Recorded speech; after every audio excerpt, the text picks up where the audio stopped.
personne n'ignore que Jérusalem est le berceau des 3 grandes religions monothéistes, judaïsme, christianisme, islam. Moi, j'y étais récemment pour faire un reportage et étayer ma thèse sur la guerre des leurs. Je soutiens, entre autres, que dans certains contextes, chaque mot devient un piège. Et le moindre signe, source de ce qu'il y a de plus indigne. Donc l'esprit, si je puis dire, il perd l'esprit. Et tout le monde devient susceptible. Et ce n'est pas l'histoire qui est en cause. Et c'est la cause de chacun qui refait l'histoire. On se la raconte comme on veut, en vers ou en prose.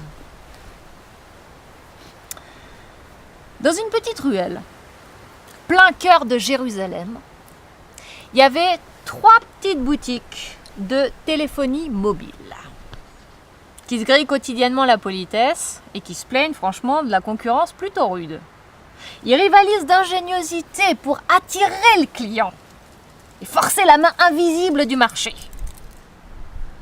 Donc le 8 janvier dernier, premier jour des soldes, le chrétien affichait 49% de remise.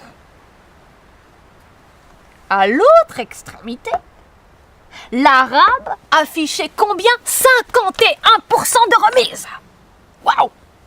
Et là, au milieu, le juif, avec une plus grosse pancarte, affichait entrée principale. Entrée principale. Et aussi surprenant que cela puisse paraître, c'est la boutique du juif qui attirait les foules. Alors vous permettez qu'on y jette un œil, sans être soupçonné d'antisémitisme primaire ou de mimétisme secondaire. Et si je me pose la question de savoir pourquoi on a tendance à croire à ce genre d'histoire, c'est pas pour ressusciter un vieux cliché, non. C'est juste pour comprendre notre méfiance vis-à-vis de ce genre d'intelligence. Les cahiers noirs d'un certain Martin Heidegger vont bientôt voir le jour avec ces cartouches un peu louches, faut bien le dire, sur la judéité. Alors, interrogeons d'abord le premier venu, l'idiot utile. Que nous dit l'idiot utile? Que parmi nos 3 concurrents, le juif, franchement, c'est le plus malin. Attends, c'est celui qui fait le bon calcul, gagner le plus possible en perdant le moins possible.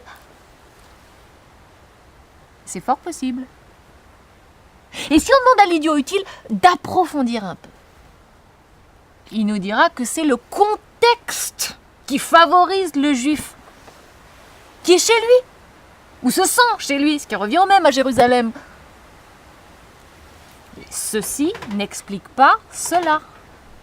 Ça ne justifie pas la trouvaille sur la pancarte « Entrée principale ». C'est pas mal. Notre idiot utile va se creuser un peu plus la tête pour rendre compte de l'attrait de cette boutique. Il finira par conclure que c'est une question de marketing. Une manière de faire marcher le marché. De surprendre davantage le client avec un leurre bourré de saveur. Donc cette histoire, elle ne prouve pas que le juif est plus intelligent, non. Elle prouve que le consommateur est particulièrement con. Et notre idiot utile de conclure brillamment en disant qu'il n'y a pas plus facile que de se faire de l'argent, c'est un jeu d'enfant. Et ceux qui ne l'ont pas compris s'en prennent à ceux qui l'ont compris, en les traitant de tous les noms. Quant à Heidegger, puisque c'est de lui qu'il s'agit, eh bien, il aurait logé cette facilité pour le calcul, cette aptitude pour le commerce, au cœur du Dasein, c'est-à-dire au cœur de l'être au monde du juif en tant que tel.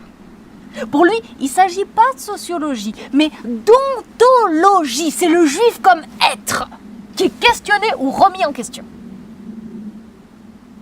Et c'est ainsi que quelques-uns ont mis fin à la métaphysique en prenant l'être pour l'étant et l'étant pour l'être.